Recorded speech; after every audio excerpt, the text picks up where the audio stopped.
په غیب باندې سوا د الله نه بل هیڅ څوک نه پوهیږي. ولا اعلم الغیب، د الله محبوب پیغمبر وایي چې زه په غیب باندې نه پوهیږم. علم الغیب دا صفت خداوندی دی، د الله نه سوا د بل چا دا خاصه خداوندی ده.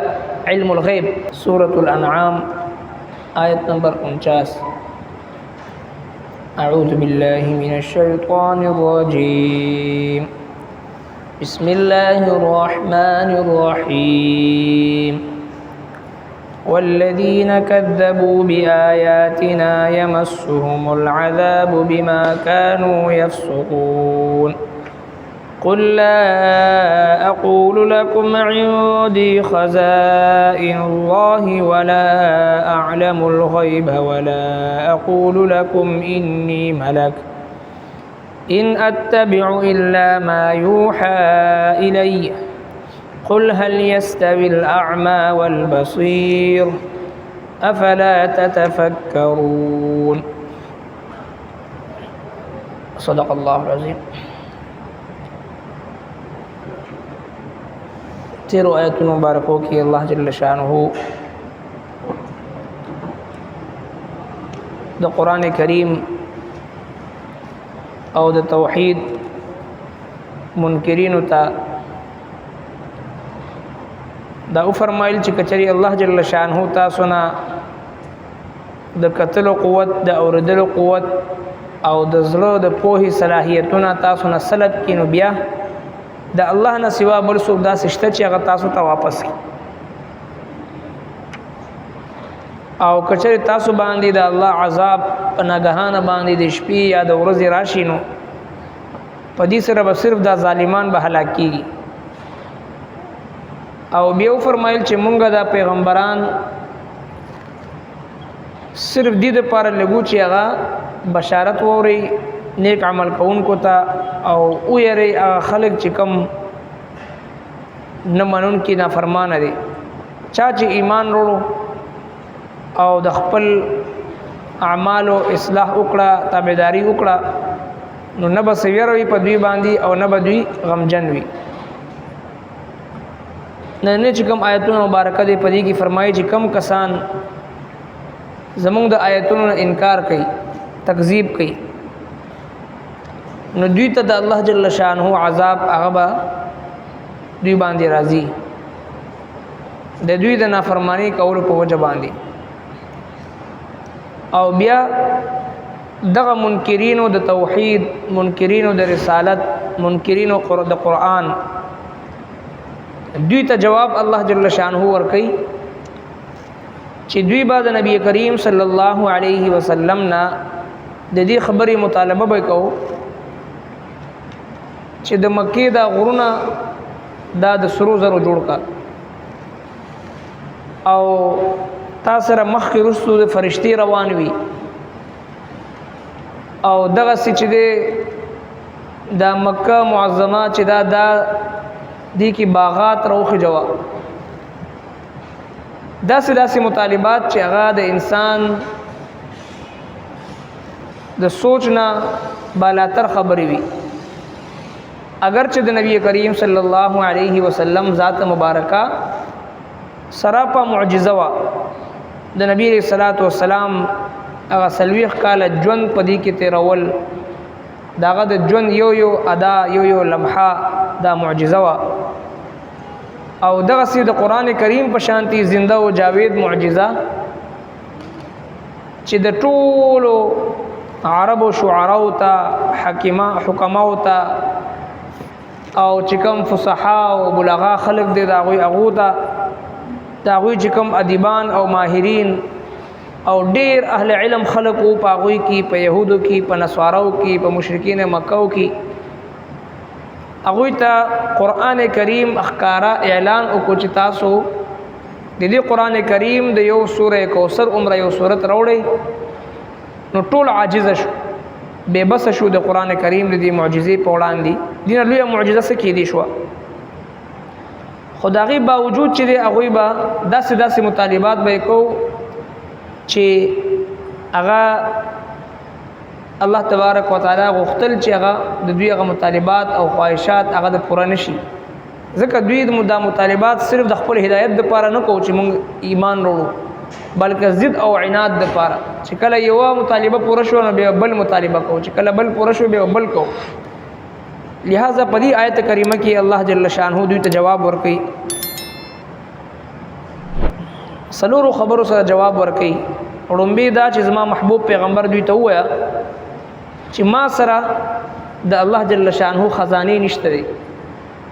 ولله خزائن السماوات والارض، د اسمانونو او د ځمکې خزانه صرف او صرف د الله جل شانه سره دي. او دویم دا چې زه د غیب په علم باندې نه پوهیږم، د غیب علم ماته نشته. دوا او دریم دا چې زه دا خبر نه کوم چې زه فرشته یم، زه هم ستاسو په شان انسان یم، بشری تقاضی لرم او خوراک کوم، اسکاک کوم، کاروبار کوم، چې څرنګه چې بشری تقاضی او ضرورت ستاسو دي دغه سي بشری تقاضی او ضرورت زما هم دي. زه هم ستاسو په شان یو انسان یم، فرشته نه یم.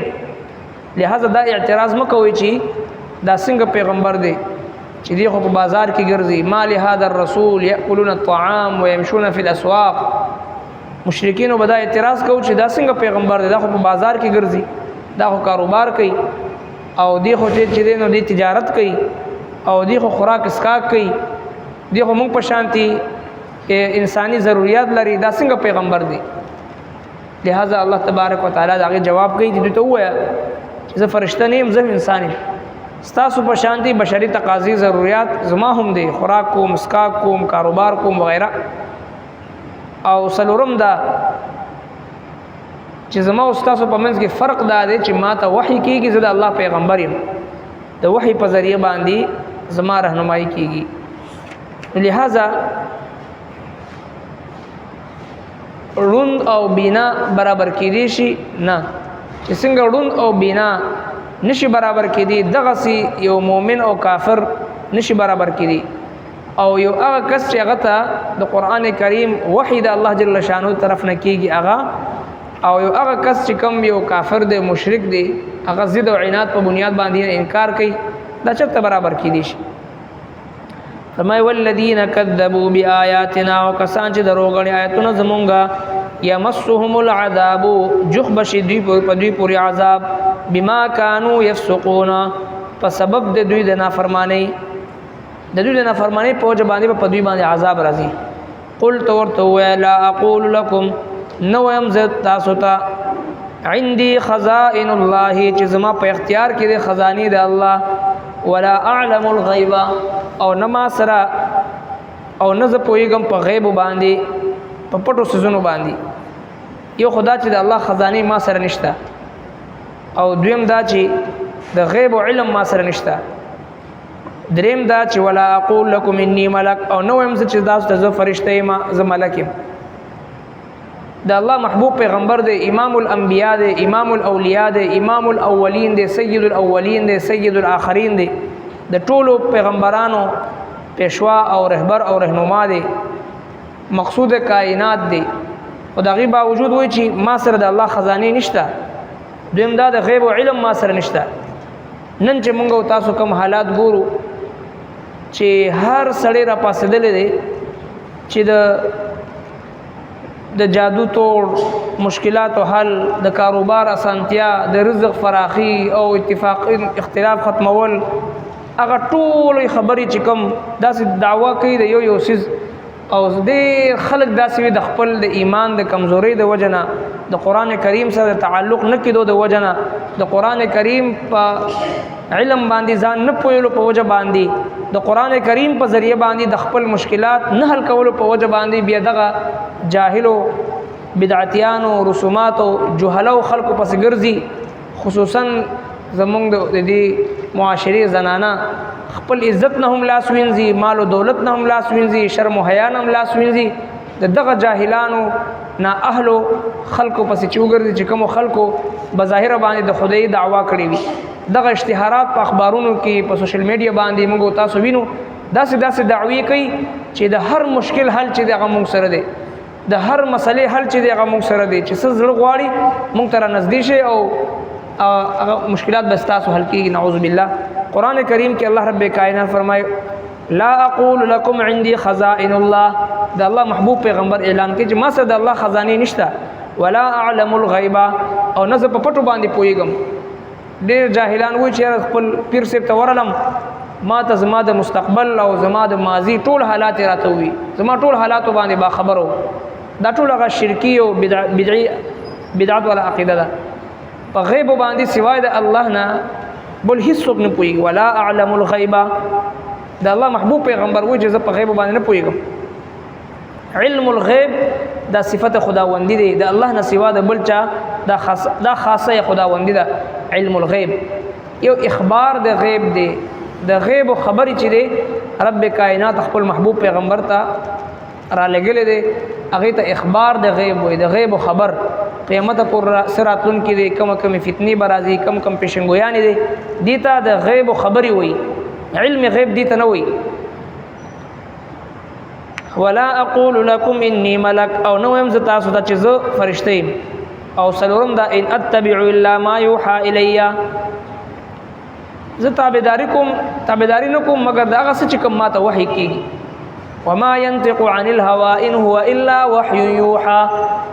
دا پیغمبر د ځان نه یو خبره هم نه کوي، دته چې کوم وحی وشي دا غي مطابق دی دا الله جل شانه حکم خلق ته بیانې او خلق ته رسي.